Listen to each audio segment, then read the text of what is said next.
Olá, sejam todos bem-vindos novamente ao nosso curso de extensão em Teoria do Estado Moderno e Contemporâneo. Eu sou o professor Luiz Fernandes Garbosa. Nós estamos avançando para as últimas aulas do nosso curso. É um prazer tê-los aqui novamente conosco. Na aula anterior nós examinamos brevemente a temática do controle e da responsabilidade do Estado e dos agentes públicos, né? Foi traçado um panorama geral, né? Embora não seja possível detalhar profundamente, mas nós vimos uma tipologia da responsabilidade, algumas considerações sobre o controle, né, a distinção entre responsabilidade jurídica e política, os tipos de responsabilidade jurídica, a responsabilidade mista de tipo político-jurídico, né, me parece que foi possível ter um panorama geral. Na presente aula, nós vamos examinar outro tema que normalmente está ausente, de maneira curiosa, das obras e dos estudos voltados à teoria do Estado, que é exatamente o tema do sistema jurídico. Por que eu digo de maneira curiosa?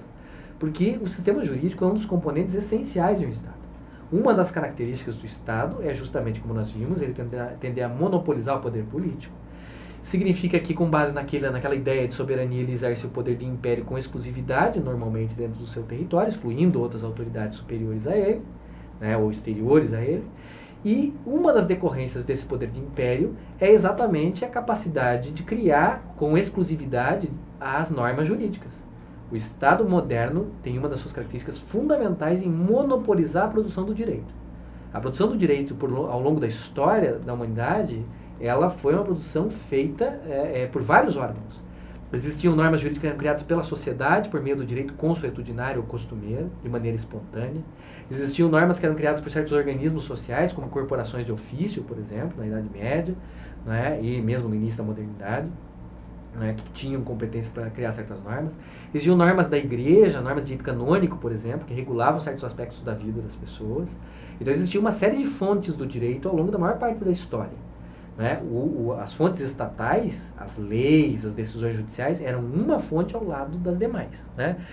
Quando surge o Estado moderno, com aquela concentração de poder que é típica do seu surgimento, como um reflexo ou como um procedimento conexo a essa concentração de poderes, nós vimos que o Estado não só monopoliza a violência física legítima, mas monopoliza a produção do direito. Ou seja, o Estado moderno, diferentemente das sociedades politicamente organizadas que o precederam, tende a ser um Estado que não reconhece a capacidade de criar o direito por parte da sociedade, mas que só reconhece suas próprias normas como normas jurídicas. Né? Normas morais, normas religiosas são outra coisa, mas as normas jurídicas são apenas aquelas criadas pelo Estado ou pelo menos reconhecidas por ele. Então você tem um processo que é um processo de oficialização e estatalização do direito. Direito passa a ser apenas aquelas normas que são estabelecidas pelo próprio Estado e que tem como uma das características centrais serem sancionadas pelo uso da força. Né? A maior parte das teorias positivistas, durante muito tempo, definia a norma jurídica como aquela que é guarnecida ou reforçada pela ameaça do uso da coação, ou seja, da força física, para a sua aplicação compulsória ou para a aplicação da sanção àqueles que as violam. Então o sistema jurídico é um tema absolutamente central à compreensão do Estado. Então nós precisamos pelo menos passar um quadro geral para que nós possamos entender nos Estados não apenas os aspectos políticos, mas também os aspectos jurídicos, entender como são organizados os sistemas jurídicos. De modo geral, né, são dois os sistemas principais contemporâneos, né, sistemas romano-germânicos, também chamados sistemas romanistas ou neo-romanistas, os sistemas do common law, né, é o segundo mais importante, e temos outros sistemas laicos e religiosos, como o sistema soviético, ou como a Sharia, o direito muçulmano e outros sistemas. Não dá tempo de passar um panorama geral. Né? Mas nós vamos falar um pouquinho, pelo menos, sobre os três principais sistemas laicos, né? Romano-germânico, common law e sistema sovietizado. Depois nós vamos falar um pouquinho sobre a distinção entre sistemas multinível e sistemas simples, tomando por base aqui uma terminologia utilizada, por exemplo, pelo professor Luigi Ferraioli. Mas antes nós vamos falar um pouquinho sobre esses três sistemas. Primeiro, nós estamos pensando aqui somente nos sistemas contemporâneos, sistemas que surgem na Idade Média ou na modernidade. O sistema romano-germânico e o do common law surgem na Idade Média, mas são ainda os principais sistemas jurídicos contemporâneos. Os sistemas soviéticos já surgem na contemporaneidade. Né? Nós vamos focar nos sistemas jurídicos contemporâneos, portanto, mas não vamos mencionar, portanto, sistemas pré-modernos. Né? E também deixaremos de lado os sistemas religiosos. Não vamos entrar na temática dos sistemas religiosos, vamos pensar apenas nos sistemas laicos, né? Nos sistemas laicizados aqui. Nós temos aqui um quadro geral. O sistema romano-germânico, ele surge por volta do século XII na Europa, mais especificamente em Bolonha. Ele é produzido a partir de uma retomada do direito romano. Como nós vimos, o direito romano, ele como vocês sabem, o direito romano é um sistema jurídico da antiguidade. Ele vigora no Império Romano do Ocidente até o século V. Ele continua, de certa maneira, existindo ainda, mas vai se perdendo cada vez mais com as invasões bárbaras e com os reinos bárbaros, né? Ele continua existindo no Império Bizantino, né? No Império Romano do Oriente, depois no Império Bizantino. E ele é, lá pelo século XII, retomado para se criar um sistema jurídico uniforme na Europa. E é essa retomada com adaptações e com mescla desse direito romano com elementos do direito canônico, com elementos de direito mercantil, que vai permitir criar um sistema jurídico novo que a gente chama de sistema romano-germânico. Não temos tempo para falar com profundidade sobre esse sistema, mas ele tem alguns traços gerais. Primeiro, uma influência clara do direito romano, principalmente do direito privado romano. Então, várias categorias, conceitos, ideias do direito romano são retomadas nesse sistema. Segundo, a importância da lei como fonte do direito. Teoricamente, nesse sistema, a lei é a principal fonte. E isso significa, entre outras coisas, que a jurisprudência nesse sistema normalmente não é vinculante, ou seja, os precedentes, as decisões mais importantes proferidas pelos tribunais superiores ou mesmo pelos órgãos inferiores da jurisdição não vinculam casos futuros. Os tribunais podem mudar de entendimento, não são obrigados a seguir o entendimento já estabelecido em decisões judiciais, mas são obrigados a aplicar a lei de maneira mais ou menos estrita. Então, a lei é vinculante, o precedente geralmente não é vinculante. Porque não quer dizer que nunca haja nenhum precedente vinculante no sistema romano-germânico. Mas as decisões judiciais obrigatórias, vinculantes para outros casos, são excepcionais. Normalmente, quem vincula nesse sistema é a legislação. Então, existe uma preponderância da legislação sobre as outras fontes, não é? É um sistema baseado na interpretação dessa legislação, um direito essencialmente escrito, na forma de leis, que tem um grau bastante mediano de generalidade, não são nem muito específicas nem muito genéricas, que permitem, portanto, a aplicação a diversos casos e que são aplicadas mediante um processo de interpretação que é feito pelo juiz ou pelos tribunais, né? Então, nós temos algumas características básicas nesse sistema romano-germânico. Então, por exemplo, um Estado que adota esse sistema romano-germânico ou romanista vai ter uma legislação muito mais profícua do que um Estado que adota o sistema do common law. Em princípio, hoje a legislação já é maior no common law, mas em princípio nos sistemas romanistas a legislação é mais caudalosa, mais volumosa, tem mais leis, né? As leis são mais numerosas nos sistemas romanos-germânicos do que em outros sistemas, exatamente porque a lei é a principal fonte. A codificação, por exemplo, a técnica de elaborar grandes leis por áreas, né, no direito civil, no direito processual civil, no direito penal, no direito processual penal e assim por diante, é típica do sistema romanista. É uma técnica legislativa típica do sistema romanista que está ausente em outros sistemas.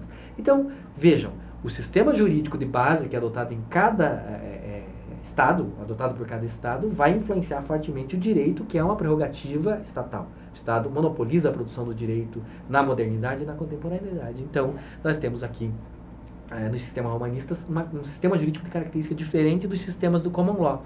Os sistemas do common law têm um sistema jurídico distinto. Esse sistema jurídico, ele não é baseado tão fortemente na legislação, embora a legislação seja uma fonte importante, mas ele tem uma importância, uma fonte que tem uma importância muito grande na produção do direito nesses sistemas, é a fonte jurisprudencial, a fonte judicial. As decisões dos tribunais têm um peso decisivo, têm um peso muito mais significativo nos sistemas do common law do que nos sistemas romanistas. Não quer dizer que nos sistemas romanistas a decisão judicial não seja importante. Mas como nós já mencionamos, as decisões judiciais normalmente não são vinculantes. Diferente do que ocorre com o common law. O common law é um sistema que surge no século XII na Inglaterra, mas diferentemente do sistema romano, não surge a partir do resgate nas universidades do direito romano. Surge a partir da prática dos tribunais reais. O rei da Inglaterra estabelece uma série de tribunais oficiais e esses tribunais acabam estabelecendo um direito comum para toda a Inglaterra. Daí a expressão common law, direito comum. E são as decisões proferidas por esses tribunais, que são aquelas que se caracterizam como precedentes, são as decisões mais importantes, que fixam os fundamentos de direito para resolver casos futuros, que vão ser vinculantes para os tribunais no futuro. Então, uma característica fundamental dos sistemas jurídicos filiados ao common law é o precedente vinculante, ou a regra do stare decisis, que significa toda vez que os fundamentos de um caso são estabelecidos, ou seja, surge um caso e um tribunal estabelece os critérios jurídicos para julgamento daquele caso, esses critérios, esses fundamentos de direito terão que ser observados nos casos futuros, por esse mesmo tribunal e pelos órgãos sujeitos a ele. Então, o precedente vinculante à decisão judicial que se caracteriza como um precedente, ela é vinculante, ela obriga casos futuros e ela obriga os órgãos jurisdicionais inferiores. O que, como nós vimos, normalmente não está presente no sistema romano-germânico. E daí decorre uma série de outras consequências. Uma das fontes principais, por exemplo, no Common Law, são os repositórios de precedentes, os repositórios de decisões judiciais. Né? Muitas matérias estão decididas em precedentes e não na legislação. A legislação, no passado, principalmente, era menos profícua, era menos volumosa nos sistemas do Common Law do que nos sistemas romano-germânicos, e assim por diante. Então tem uma série de distinções. A posição do juiz é uma posição mais destacada do que a posição do juiz nos sistemas romanistas e por aí afora. Além disso, existem outros sistemas sovietizados. Com a Revolução Russa, em 1917, surgiu um novo direito que se baseia no direito romano-germânico, que vigorava até então ali, mas que ganha características totalmente diferentes. É um direito no qual, como a propriedade privada dos meios de produção é abolida pela Revolução, ele acaba perdendo todo um campo do direito das obrigações, do direito civil, do direito empresarial e assim por diante. Então é um direito peculiar, um direito diferente do sistema romano-germânico, do qual ele descende. Existem, como dito, vários outros sistemas. Então o aspecto essencial para se compreender qualquer Estado é também compreender qual é o seu sistema jurídico. Porque o seu sistema jurídico, se for filiado ao sistema romano-germânico, ao sistema do Common Law, vai ter uma estrutura bastante diferente, bastante distinta, conceitos distintos, métodos ou técnicas de aplicação do direito distintos. Então é importante também compreender isso. No livro nós temos também um capítulo sobre os sistemas jurídicos e nós vemos isso com muito mais profundidade. Para terminar, uma distinção importante aqui entre sistemas multinível e sistemas simples. Nós já mencionamos no passado o surgimento do constitucionalismo. Com o constitucionalismo nós temos uma divisão no sistema jurídico. Nós temos legislação ordinária, leis em geral, e nós temos legislação constitucional. As normas constitucionais, que como nós já vimos, são as normas máximas que estão no ápice do sistema jurídico, que não conhecem normas de direito positivo a elas superiores. Então nós temos essa distinção, 2 níveis, daí sistemas multinível. Então, os sistemas que adotam constituições rígidas e supremas são sistemas chamados de sistemas multinível. E são sistemas que normalmente vão ter técnicas de controle de constitucionalidade e outras questões. Não é? Hoje, a maioria dos sistemas são sistemas multinível. São sistemas que têm a distinção entre legislação ordinária e normas constitucionais, ou Constituição, e são sistemas em que essas constituições normalmente são rígidas e nos quais existe algum tipo de mecanismo de controle de constitucionalidade, que visa garantir que as leis estejam em conformidade com a Constituição e que, muitas vezes, provoca, de alguma maneira, a invalidação das leis inconstitucionais, ou seja, daquelas leis que sejam incompatíveis com a Constituição, seja no que diz respeito ao conteúdo, seja no que diz respeito a aspectos formais. Né? Mas existe ainda, excepcionalmente, sistemas simples. O que é um sistema simples? De um só nível. Sistema que não faz distinção entre normas constitucionais e normas infraconstitucionais. É raro hoje. O exemplo clássico é o sistema britânico. Na Inglaterra não existe Constituição rígida. A Constituição inglesa ela é flexível. E isso significa que ela está mais ou menos no mesmo patamar do restante da legislação, das leis.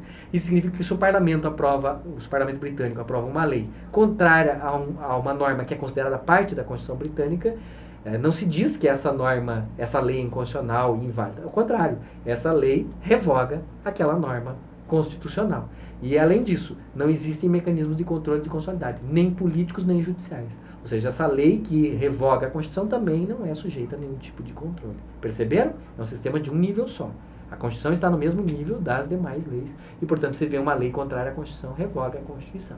É até difícil entender Constituição assim, né? Mas é Constituição num sentido histórico, não Constituição num sentido formal, que é o conceito que nós estamos mais acostumados. Mas a maioria dos sistemas são sistemas multinível.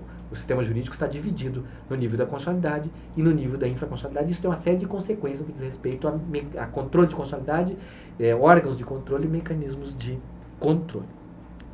Os sistemas multinível podem ser tanto os sistemas romanistas quanto os sistemas do Common Law. Os Estados Unidos da América, por exemplo, são filiados ao Common Law, mas tem um sistema multinível. Existe uma Constituição rígida e legislação infraconstitucional e existe controle de constitucionalidade. O sistema brasileiro, por exemplo, é um sistema filiado ao sistema romano-germânico, assim como o sistema italiano, o sistema alemão. E, no entanto, eles também são sistemas multinível. Tem o nível da constitucionalidade e o nível da infraconstitucionalidade. E existem mecanismos e órgãos de controle. Ok? Esse é um aspecto bem importante para compreender o Estado contemporâneo e por isso nós incluímos ele também. Obrigado e até a próxima aula.